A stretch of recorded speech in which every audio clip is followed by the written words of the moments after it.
Hello everyone, my name is Ravi Sharma और यार इस वीडियो में हमें बात करनी है जो IBPS PO मेंस का आपका 1 महीने बाद एग्ज़ाम है, उस एग्ज़ाम के लिए क्या बेस्ट स्ट्रेटजी रहेगी, क्या बेस्ट से बेस्ट आप कर सकते हैं इन 30 दिनों में, ताकि जब आप एग्ज़ाम दे के आएँ तो आपको ये रिग्रेट ना हो कि यार वो पिछले 30 दिन अगर मैं अच्छे से यूज़ कर लेता तो मेरा हो जाता। ठीक है, तो कई बार रिग्रेट बहुत ज़्यादा दुख देता है भाई, तो इसलिए अच्छे से अच्छी तैयारी करो और पेपर ये आपका आराम से क्लियर हो जाएगा अगर आपने ये वाले पॉइंट्स इंप्लीमेंट किए जो मैं आपको बताऊंगा। ठीक है, तो if you want to connect with me you can connect with me on champions of Ravi Sharma Telegram channel, या फिर आप इंस्टाग्राम पे भी कनेक्ट कर सकते हैं, उसका भी लिंक डिस्क्रिप्शन में है। तो वीडियो शुरू करने से पहले देखो, अगर आपको प्रैक्टिस मटेरियल के लिए नहीं भटकना है इधर उधर, तो वन स्टॉप सॉल्यूशन है गाइडली का ये प्राइम बंडल PDF कोर्स, जो कि आपको मिनिमल अमाउंट में मिलेगा। उस पर भी 12% ऑफ मिलेगा अगर आप RKS 12 कूपन कोड लगाएंगे। इसमें आपको डेली टारगेट्स इंग्लिश हिंदी दोनों में, और वो भी वीडियो सॉल्यूशन के साथ PDF और क्विज फॉर्मेट दोनों में आप यूज़ कर सकते हैं। तो लगभग 1,20,000 सवाल आपको मिल जाएंगे। फ्री वाली प्रैक्टिस PDF से पहले आप जाके वो देखिए, आपको पता चलेगा लेवल क्या है, उसके बाद आप ग्रैब कर सकते हैं। इसको लिंक मैं डिस्क्रिप्शन में दे रहा हूँ। Thank you.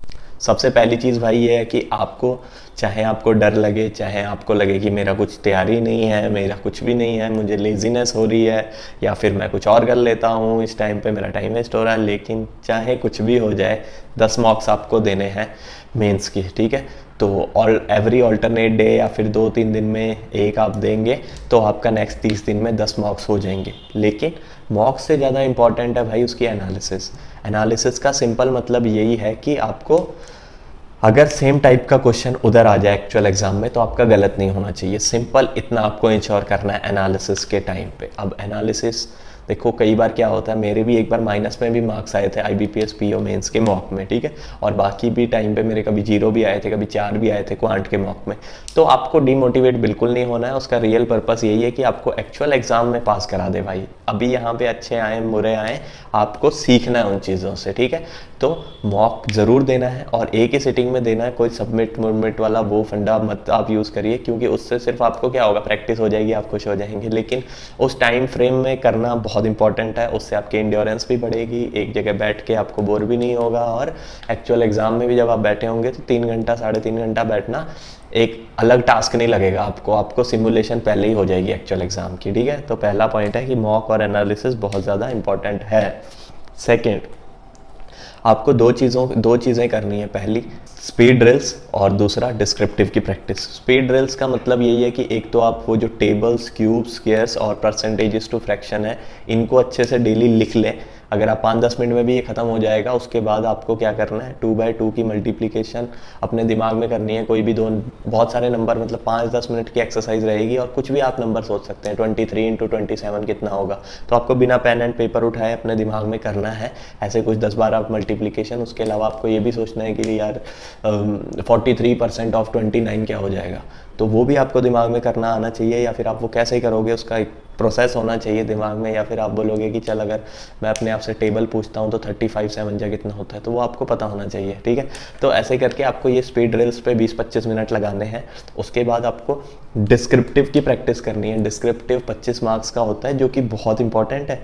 जैसे क्वांट में आपको 1 नंबर लेने में भी हवा निकल रही है ना, वहाँ पे डिस्क्रिप्टिव की अगर आप प्रैक्टिस करके जाएंगे तो आपको 25 में से 20 के आसपास नंबर आराम से मिलेंगे अगर आपने अच्छी प्रैक्टिस की है। तो प्रैक्टिस का मतलब क्या है, रोज़ के 2 ऐसे और 2 वो लिखने हैं आपको लेटर, तो उनका फॉर्मेट वगैरह देख लेना। और डिस्क्रिप्टिव पे एक डिटेल्ड वीडियो भी मैं जल्द ही बना दूंगा ताकि आपको फ़ायदा हो जाए। आप किसी भी ऐसे या लेटर को जनरलाइज्ड फॉर्म में कैसे लिख सकते हैं वो मैं आपको बता दूंगा, आपका बहुत फ़ायदा हो जाएगा। ज़रूर देख लेना वो वीडियो। ठीक है, इसके बाद हम बात करेंगे थर्ड नंबर पे बात करेंगे GA की। जनरल अवेयरनेस में क्या होता है कि आपको 6 महीने के 1 महीने में भी कवर करने पड़ेंगे।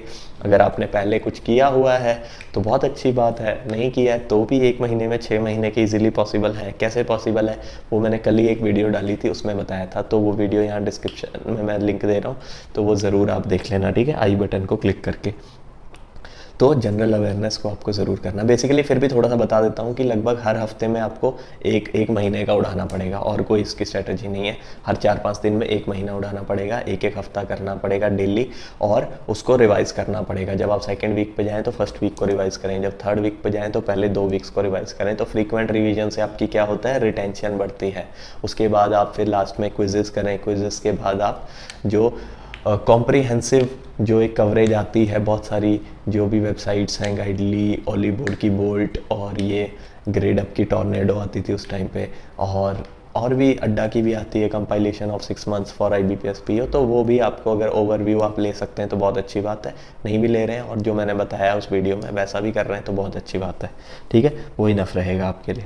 इसके बाद भाई आपको जो इंग्लिश रीडिंग है, 4th पॉइंट है इंग्लिश रीडिंग। इंग्लिश रीडिंग का मतलब ये है कि आप बोलोगे कि हमारे पास इतना भी टाइम नहीं है सर, आप क्या कुछ भी बोलते रहते हो, तो आपको फिर भी इंग्लिश रीडिंग मैं इसलिए बोल रहा हूँ कि इंग्लिश रीडिंग अगर आप आधा घंटा डेली करेंगे तो अगले 30 दिनों तक आपका अच्छा फ्लो बन जाएगा भाई। और इंग्लिश में रीडिंग कॉम्प्रीहेंशन ही ज़्यादा आता है, लगभग 70% पेपर आप देखोगे इंग्लिश के रीडिंग कॉम्प्रीहेंशन से ही भरा हुआ है। कौन सा? जो एक्चुअल एग्जाम आएगा IBPS PO मेंस का, ठीक है। तो जब आपकी यहाँ पे रीडिंग होएगी डेली तो उससे आपका एक फ्लो बन जाएगा, उस फ्लो से ही आप एग्जाम क्रैक कर जाएंगे, क्योंकि आपको एक रीडिंग से हैबिट अच्छी डेवलप हो गई होगी।